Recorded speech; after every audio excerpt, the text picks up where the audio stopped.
Everyone knows the legend of Goatman Bridge, a terrifying tale, perfect for a prank. But what if the prank was just the beginning, and the real horror was waiting to welcome you? The air hung heavy and humid, a typical Texas summer night, but there was an unusual chill prickling my skin. My old pickup truck rattled down the dirt road, its headlights cutting through the oppressive darkness.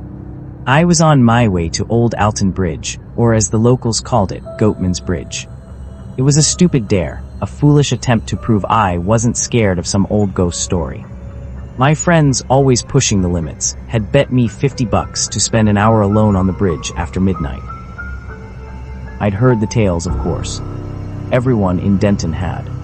The story of Oscar Washburn, the black goat farmer lynched by Klansmen back in '38. They said he'd been innocent, a good man, and that his spirit, twisted by injustice, still haunted the bridge, half man, half goat. They said if you crossed the bridge at night without your headlights on, you'd meet him. Ghostly figures, strange lights, rocks thrown, even being touched or grabbed. I scoffed at it all, of course. Just local folklore, a way to scare tourists and bored teenagers. But as I got closer, a knot of unease tightened in my stomach. The truck finally lurched to a stop at the edge of the bridge. The iron truss structure loomed in front of me, a skeletal silhouette against the faint moonlight. It looked ancient, menacing, every creak and groan of the metal echoing in the stillness. I cut the engine, plunging myself into absolute silence, broken only by the chirping of crickets and the distant croaking of frogs.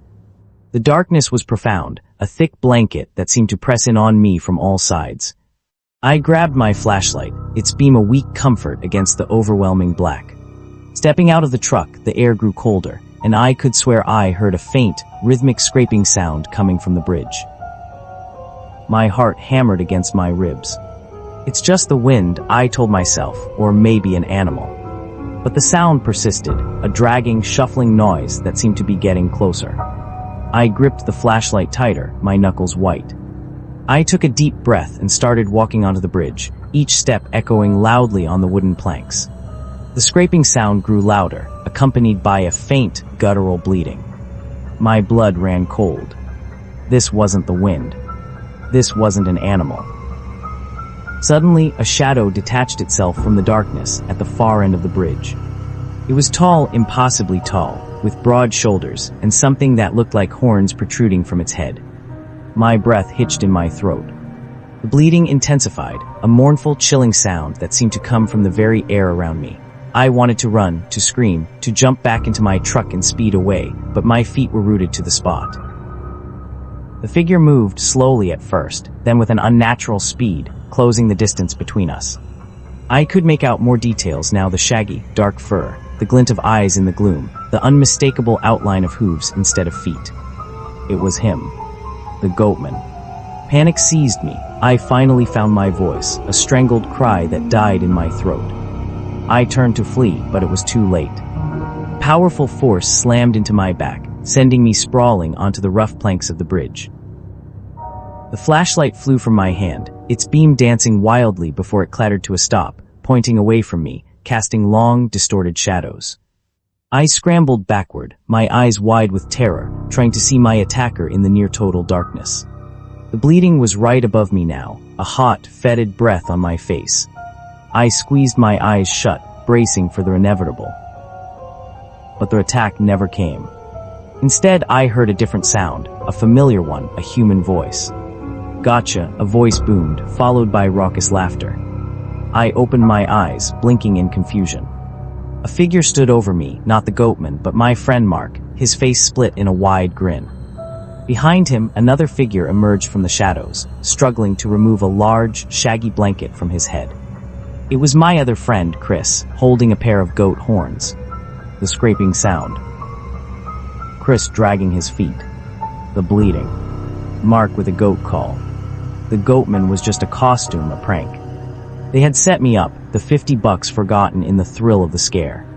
I felt a wave of relief, quickly followed by a surge of anger. "You jerks." I yelled, pushing myself up. That wasn't funny. They just laughed harder, slapping each other on the back. As I dusted myself off, still fuming, I noticed something odd. The flashlight lying a few feet away was pointing toward the understructure of the bridge. Its beam caught something carved deep into one of the old iron beams. Curious, I walked over. Etched into the rusted metal, far too clean and deliberate to be graffiti, was a single word. Run. I froze.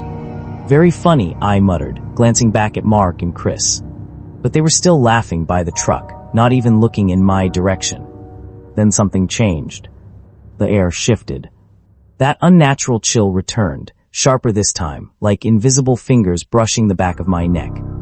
The laughter behind me faltered. "What the hell is that?" Chris said. I turned. Mark was staring into the woods beside the bridge, his grin gone. "That wasn't you, right?" he asked, voice trembling. "What?" I replied, my skin crawling. "That bleeding sound." And then we heard it again. Loud this time. Not distant and artificial like before, but guttural, deep, and wet, as if something was choking on blood. We all turned to face the bridge. There, halfway across, stood the same tall figure. Broad-shouldered, horned, covered in matted fur. Except this time, none of us were wearing the costume.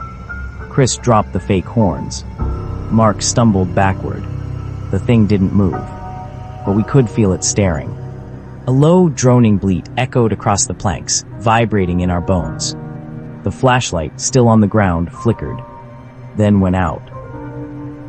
In the suffocating dark, a heavy hoof step creaked on the wooden boards. Then another. Closer. We didn't wait to see more. We ran.